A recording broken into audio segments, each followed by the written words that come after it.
오늘은 감사로 그치지 않는 삶이라는 제목을 가지고 함께 말씀을 나누도록 하겠습니다.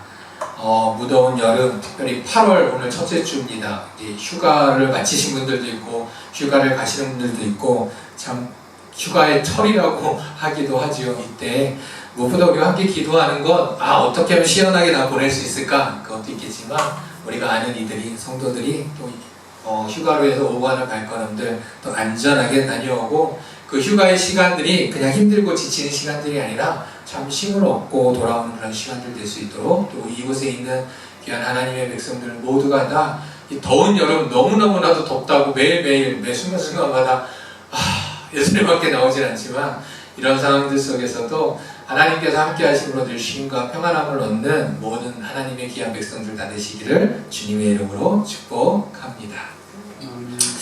오늘 말씀 나누면서 또 오늘 이 자리에 찾아와 주신 분들이 있어서 원래 나중에 얘기해 줬지만 시작할 때 얘기하고 해야 될 것 같아요. 왜냐하면 전에도 가끔 한 달 전쯤에 어떤 어르신 한 분 오셔가지고 앉으셔가지고 예배 내내 저도 설교하면서 저분 누구지? 저분 왜 오셨지? 이것 때문에 말씀을 전하는 저도 집중이 안 돼서 오늘 앞에 계시는 오늘은 은퇴하신 목사님 네 분이십니다. 주지에 오셔서 저와 만남 가지셨고 귀한 또 나눔도 해주시면서 앞으로도 믿음 안에 또 귀한 하나님 안에 또 귀한 나눔과 관계들이 이어질 것 같아요. 오늘 와서 예배해 주셨는데 와주셔서 감사합니다. 또 우리 뒤에 한 달에 한 번씩 오는 거예요.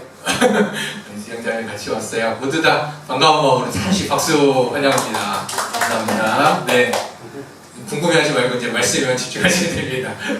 네, 끝나고 또 나눔의 교제들 갖고요. 8월이 되면서부터 이런 생각이 듭니다. 보통 교회 학교, 우리도 교회 학교는 없지만, 우리 교회는 없지만, 교회 학교의 꽃이라고 하면 늘 얘기하는 게 여름 수련회입니다. 정말 교회 학교는, 또 생각해보면은 거의 교회 학교 교사로서, 사역자로서 한 25년 정도의 사역을 하면서 1년에 가장 큰 사역이 뭐냐라고 하면 여름 수련회입니다.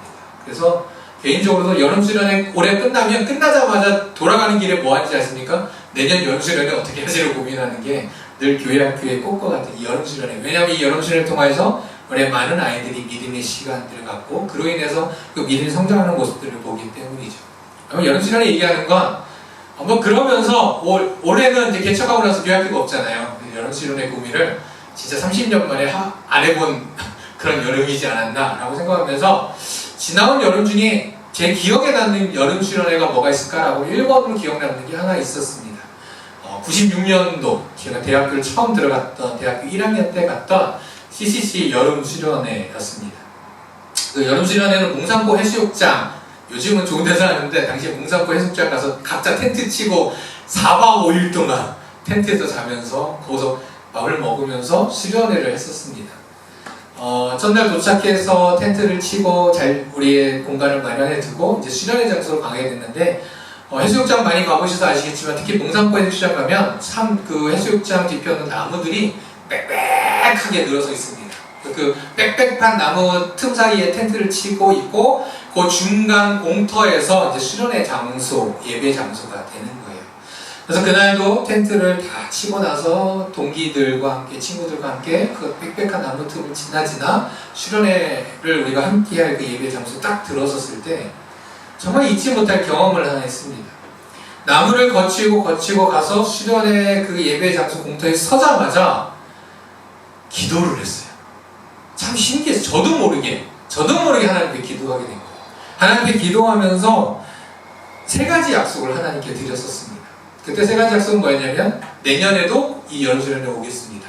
내년에 올 때는 이제 CCC는 순장과 순원이라고 해서 이제 선배와 후배 어떤 멘토링 관계에 있는 그런 관계들이 있는데 제가 순원을 데리고 오겠습니다.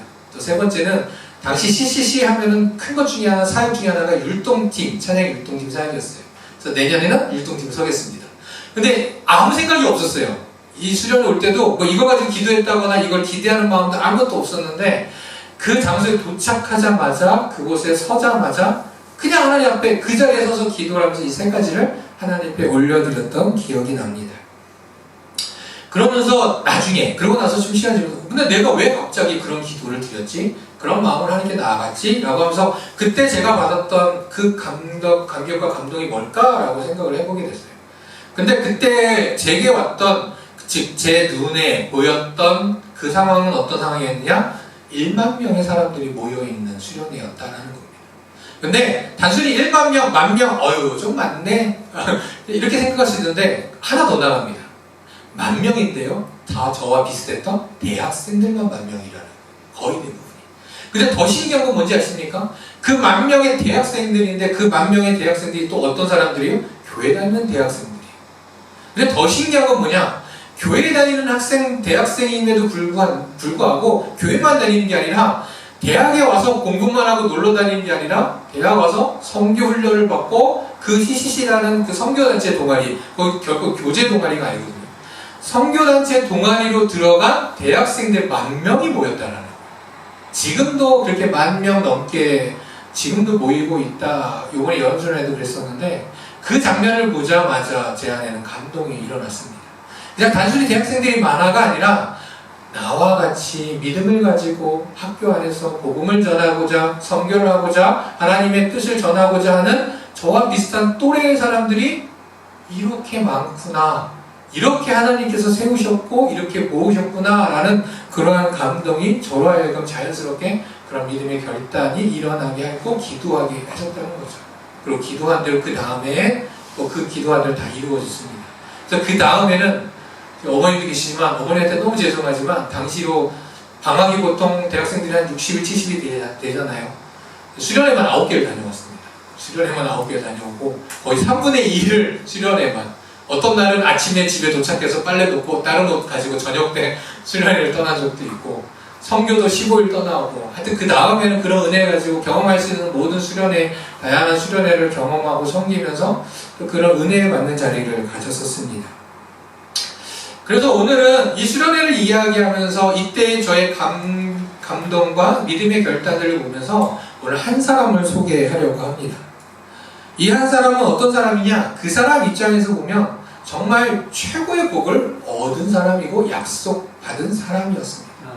그런데 문제는 뭐냐?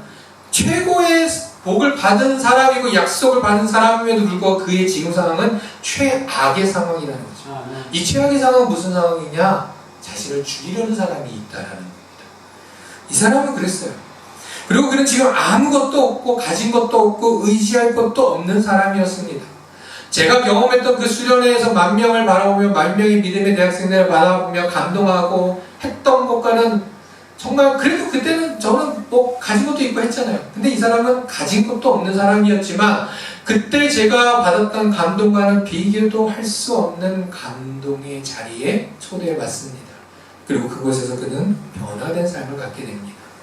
오늘 이 사람에 대해서 이야기를 함께 나누면서 이 사람을 통하여서 주신 하나님의 뜻이 무엇이며 또 그 하나님의 뜻이 밝혀졌을 때 이 사람의 행동이 어떠했는지를 말씀 속에서 우리가 함께 살펴보면서 정말 우리의 삶이 하나님의 은혜 가운데 그저 감사로만 그치는 삶이 아니라 그 다음에 우리에게 무엇이 필요한지를 오늘 함께 말씀을 나누며 함께 배워보고 그로 인해서 하나님께서 주신 은혜 가운데 감사로 그치지 않는 삶, 그리고 그 다음에 우리의 믿음의 결단들이 일어나고 실천들이 일어난 삶을 살아가겠노라고 다시 결단하는 오늘 말씀의 자리가 되기를 간절히 소망합니다.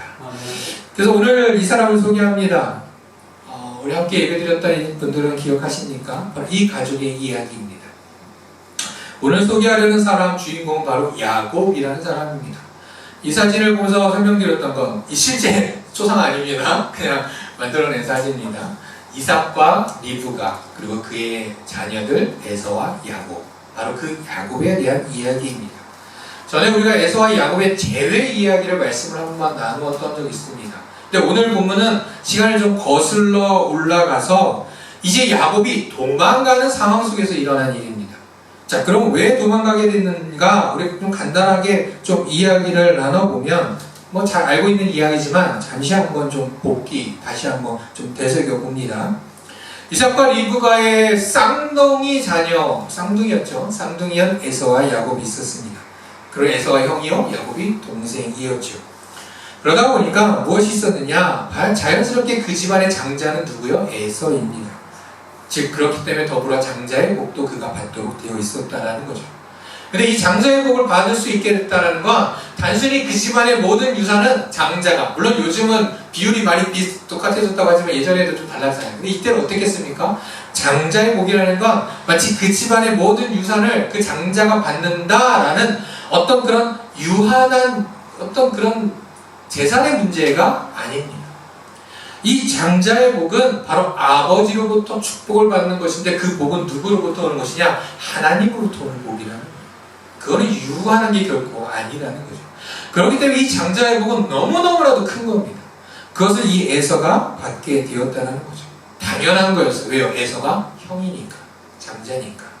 그런데 이 당연한 것, 누구든 당연하다고 생각했던 게 야곱에게는 그렇지 않았다라는 겁니다. 지금에 생각해보니까 쌍둥이가 그러잖아요. 우리가 쌍둥이들을 보면 뭐라고 합니까? 누가 언니예요? 아니, 누가 형이에요? 물어보잖아요. 우리는 그렇게 물어보고 공식적으로 하지만 둘은 어때요? 절대 그렇게 생각하지 않는다라는 거죠. 야곱의 마음도 좀 그랬던 거예요.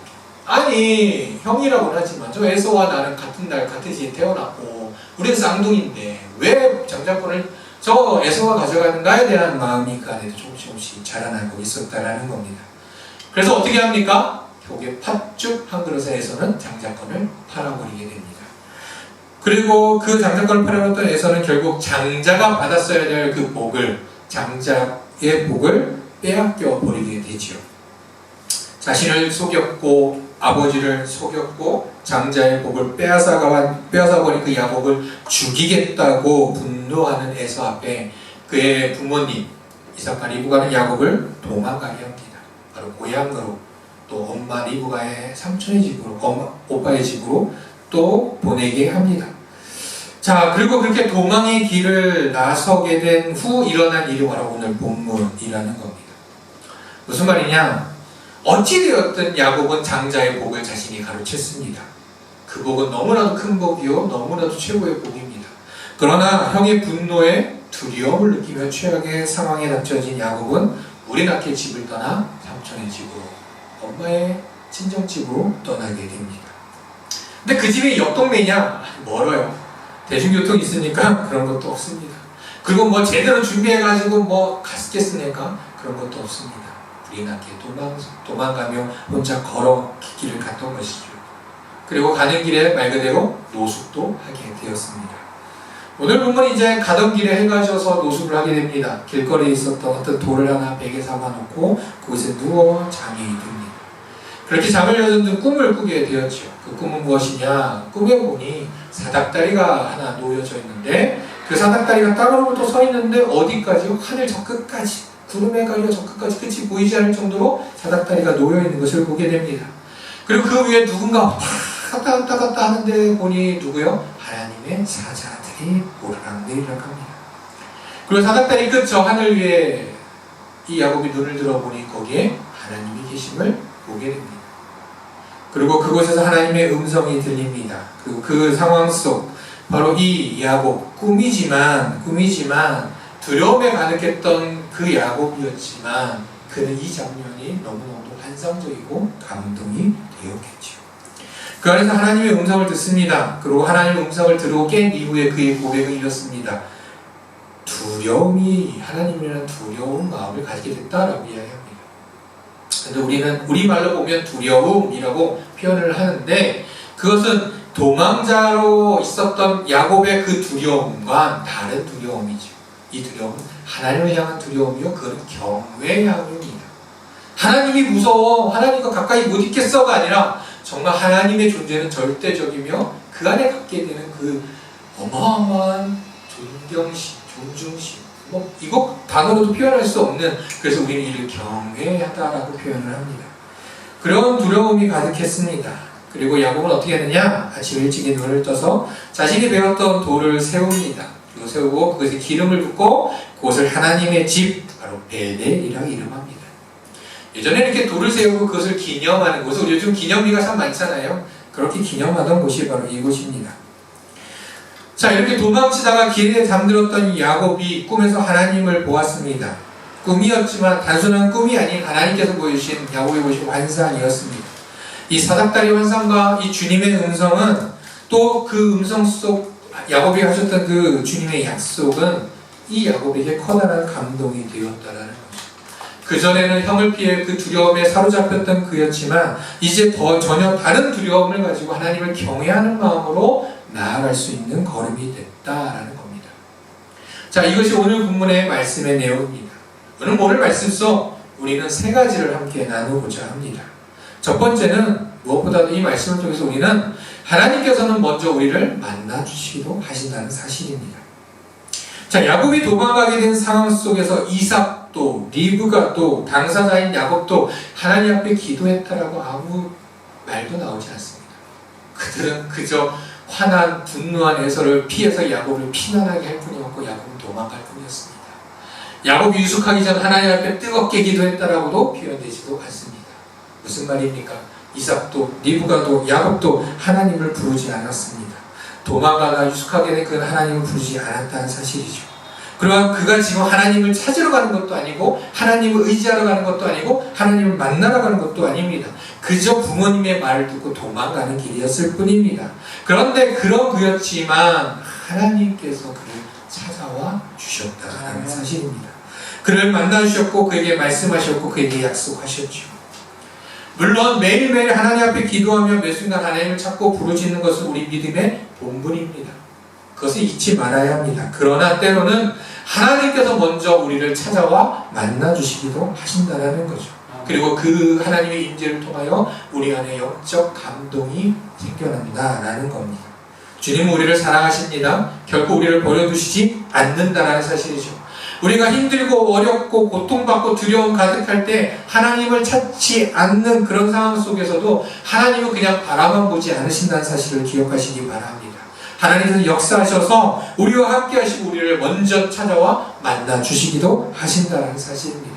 말하기로는 먼저 찾아오신 그 주님으로 인하여서 물론 늘 주님을 항상 기대하며 기도하는 우리 모두이지만 나는 연약하고 부족하여 하나님 앞에 나아가지 못하는 그런 상황 속에서도 나를 찾아오시는 그 하나님 바로 우리와 함께 하시는 임마누엘 하나님 아니십니까? 그 임마누엘 하나님을 늘 고백하며 나아가는 우리 믿음의 성도들이 다 되시기를 주님의 이름으로 축복합니다.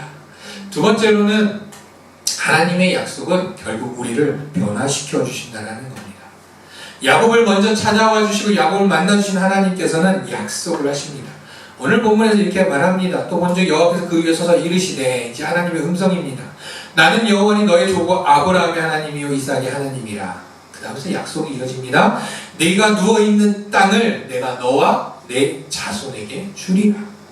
내 자손이 땅의 티끌같이 되어 내가 서쪽과 동쪽과 북쪽과 남쪽으로 퍼져나갈지며 땅의 모든 족속이 너와 내 자손으로 말미암아 복을 받으리라. 이어서 내가 너와 함께 있어 내가 어디로 가든지 너를 지키며 너를 이끌어 이 땅으로 돌아오게 할지라. 내가 네게 허락한 것을 다 이루기까지 너를 떠나지 아니하리라 하신지라. 아멘. 세 가지 약속하셨어요. 첫 번째 땅의 약속입니다. 야곱이 베델이라 명하였던 그 땅을 너에게 주리라 약속을 하셨습니다. 두 번째 약속은 무엇입니까? 자손에 대한 약속을 하십니다. 그만큼 커다란 민족을 그를 통해 이루겠다고도 약속하셨죠. 세 번째는 뭡니까? 네가 어디로 가든지 내가 너와 함께하리라 약속을 하십니다. 그런데 이 약속은요, 야곱에게만 하신 약속이 아닙니다. 돌아보면 아브라함에게도 이삭에게도 하셨던 그런 약속이라는 거죠. 즉 이 약속은 하나님께서 내게 귀한 약속을 주셨어 라는 것도 있지만 또 하나의 의미가 있습니다. 하나님께서 야곱을 장자로 인정하셨다는 사실입니다. 아브라함에게 이삭에게, 그들은 원래 장자들이었죠. 근데 아브라함에게 이삭에게 그 다음 누구에게요? 원래는 에서에게 가야 되지만 이제 장자의 복을 어쨌든 뺏었던 야곱을 뺏었잖아요. 뺏은 야곱이었죠. 이제 하나님께서 그에게 약속하시고 인정하셨다는 사실입니다. 그렇기 때문에 야곱으로 하여금 이 하나님께서 내가 너와 함께하리라 또 하셨던 이 약속은 정말 이제 믿음으로 고백하며 감사하며 그 은혜를 경험할 수 있게 됐다는 거죠. 야곱은 지금 어떠냐? 도망자인 야곱은 아무것도 가진 것이 없었습니다. 가족으로부터 도망 나왔기 때문에 그는 가족도 지금 없는 상태예요. 가진 것도 없습니다. 앞으로 가게 될 길, 그곳에서도 어떻게 될지 아무것도 보장된 것, 그 어느 것도 하나 없었습니다. 그러나 하나님의 약속은 이 야곱의 이 헛된 두려움들을 다 사라지게 했고 하나님을 온전히 바라보며 신뢰함으로 살아갈 수 있는 길을 열어주셨다는 거죠. 죽음의 그늘에서 어떻게 살아가야 될지 고민하며 두려움에 떨던 야곱에게 살아갈 힘을 얻게 해주셨다는 겁니다. 그래서 이제는 이 베델 잠들기 전, 이 환상을 보기 전 야곱은 도망자의 걸음이었다면 이 이후 그의 걸음은 하나님의 인도하시는 걸음이 되었다라는 겁니다. 하나님을 만나고 하나님의 임재하심을 경험하면 그 안에 주신 하나님의 말씀을 통해 우리에게 주신 그 약속을 통해 우리는 은혜와 또한 그 안에 확신을 경험하게 되고 또한 그를 통해서 성령님을 통해 우리에게 감동을 주신다라는 사실이죠.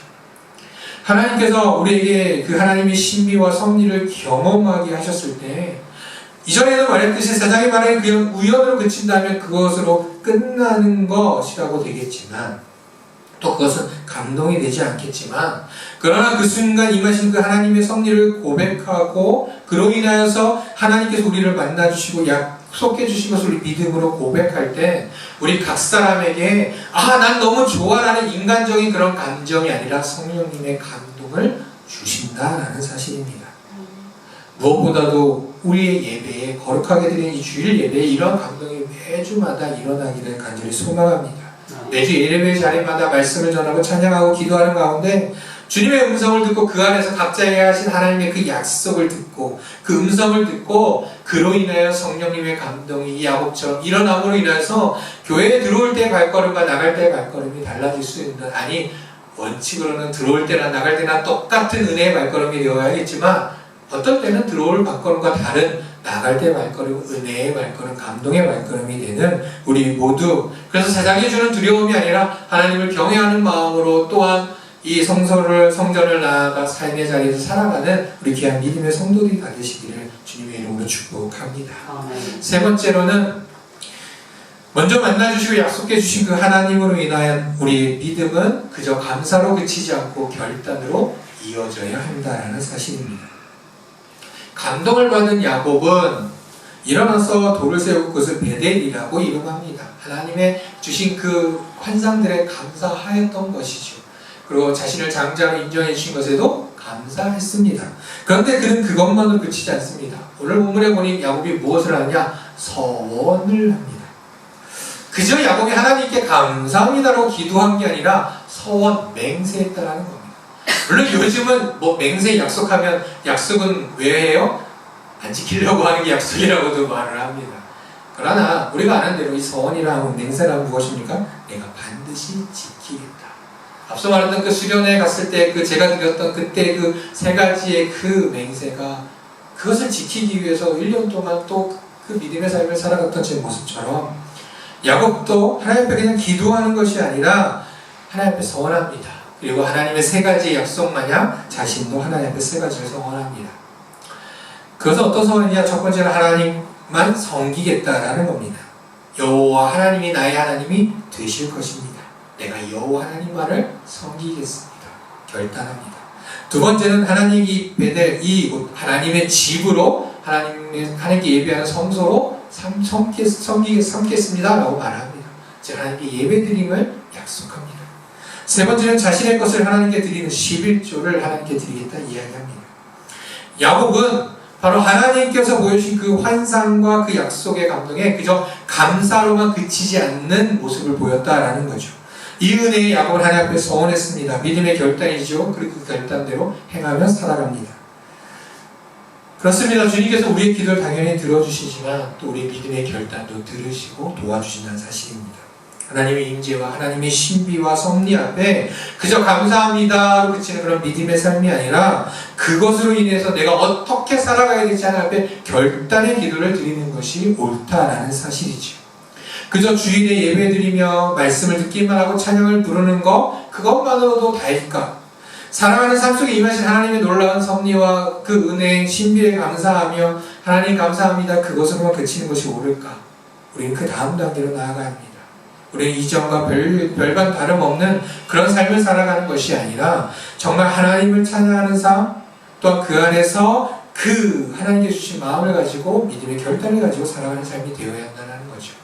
그렇지 않고 그냥 감사만 하고 누리고만 살아가게 되면 어떻게 되는가? 그런 삶은 시간이 지나가며 나의 욕심과 나의 연약함 또 여전히 호시탐탐 우리를 노리고 있는 사단 마귀의 그 밥이 되어서 살아가는 삶으로 전락될 수밖에 없다라는 겁니다.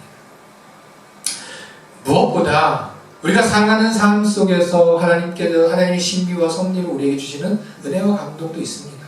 그러나 때로는 우리가 발견하지 못하기도 하고 느끼지 못할 때도 있죠. 그러면 믿음의 결단이 필요합니까? 나갈지 모르지만 우리에게 너무나도 큰 감동의 역사가 이미 일어났으니 그것은 바로 예수 그리스도의 그 십자가 사건입니다. 죄로 인해 죽은 우리를 살리시고 영원한 생명을 허락하여 주신 그 예수 그리스도의 그 십자가 보혈의 피는 세상에 어떤 것과도 비교할 수 없는 우리가 살아가는 모든 사람들 속에서 임하신 하나님의 어떤 은혜, 그 은혜보다도 그게 가장 큰 하나님의 은혜라는 사실이죠. 그렇게 이 십자가, 예수 그리스도의 그 십자가 보혈 그 은혜를 생각해 볼 때, 그 감동을 생각해 볼 때 우리는 그것만으로도 믿음의 결단으로 이어지고 넘쳐날 수밖에 없다는 겁니다. 그래서 많은 이들이 자연스럽게 힘들고 어려울 때 성전에 앉아 기도하며 저 앞에 놓인 그 십자가 바라보며 그냥 내 인생이 어떨까가 아니라 그 십자가를 바라보면 누구를 떠올립니까? 예수님을 떠올립니다. 지금 나는 하나님이 도와주시는 거 아무것도 없는 것 같고 내가 살아가는데 도와주시는 것도 없는 것 같고 손길도 없는 것 같고 내게 베풀어주는 거 아무것도 없고 나는 힘들게만 하지만 설마 그렇다 할지라도 진정 거부할 수 없는 것 하나가 있으니 바로 저 십자가. 예수님의 2000년 전 이 땅에 오셔서 십자가에 죽으심으로 죄로 인해 죽을 수밖에 없는 나를 살리셨다라는 그것만큼은 절대 부인할 수 없기에 그 감동으로 그 십자가 앞에 눈물을 흘리며 들어올 때는 정말 죽기 바로 직전에 마음을 가지고 들어왔지만 그 십자가 바라보며 눈물 흘리며 그 감동에 감사하고 다시금 살아오겠다는 믿음의 결단을 하고 돌아가는 것이 우리 성도들의 발걸음들 아니겠습니까? 그런 면에서 오늘 이 예배 시간 말씀을 들으며 우리가 함께 나아갈 때 우리가 예배의 자리 가운데 설교 후에 무엇을 합니까? 결단의 시간, 결단의 찬양을 드리며 기도하는 시간을 갖지요. 그 시간을 갖는 이유는 무엇이냐? 오늘 주신 말씀을 통해 우리 각자에게 주신 그런 감동이 있다면 내가 그 감동을 가지고 그 감격을 가지고 어떻게 살아갈지를 다시 하나님 앞에 기도하는 시간을 갖게 하려는 그런 시간이요 또 훈련이 되는 시간이라는 거예요. 그렇기 때문에 그 시간을 통해서 찬양하며 기도할 때에 그냥 흘러가는 시간이 아니라 오늘 주신 말씀 중에 내 안에 주신 그 마음들을 기억하며 그 음성을 기억하면서 하나님 이렇게 살아가겠습니다라고 좀 결단하고 그 결단대로 살아가기로 나아가는 그런 예배의 시간, 결단의 시간, 찬양의 시간 되기를 간절히 소망합니다. 즉 믿음의 감동은 믿음의 결단으로 이어집니다. 야곱이 베델에서 하나님을 만난 것처럼 우리가 그 감동을 결단으로 이어가는 삶을 살아가자는 거죠. 하나님만 섬기고 하나님만 예배하고 하나님께 헌신하는 그런 믿음의 삶을 약속했던 야곱처럼 우리도 그런 삶을 결단하며 나아가기를 간절히 소망합니다. 우리 예배가 그저 감사로 드리고 가는 그런 예배가 아니라 감동이 넘쳐나는 또한 그 감동으로 우리의 삶이 변화되어지는 그런 믿음의 삶이 되기를 간절히 소망합니다. 그래서 그 믿음의 결단을 순종하고 실천함으로 인해서 우리의 삶이 어떤 삶이 되느냐? 이 찬양드림 교회를 개척하고 우리가 가지고 나아가는 하나, 바로 하나님을 찬양하고 하나님께 영광 돌리며 또한 그렇게 하나님의 찬양을 올려드리는 그 삶을 통해 또 다른 이들이 하나님을 찬양하는 모습이 바로 우리 성도님들, 저와 우리 성도님들의 삶이 다 되시기를 오늘 말씀을 통해서 주시는 하나님의 음성을 듣고 성령의 감동에 인하여서 그 은혜를 가지고 또한 실천하며 살아가는 우리 성도님들 다 되어서 하나님의 은혜 가운데 그 충만한 은혜 가운데 늘 살아가는 우리 한 사람 한 사람 하나님의 백성들이 다 되시기를 주님의 이름으로 축복합니다.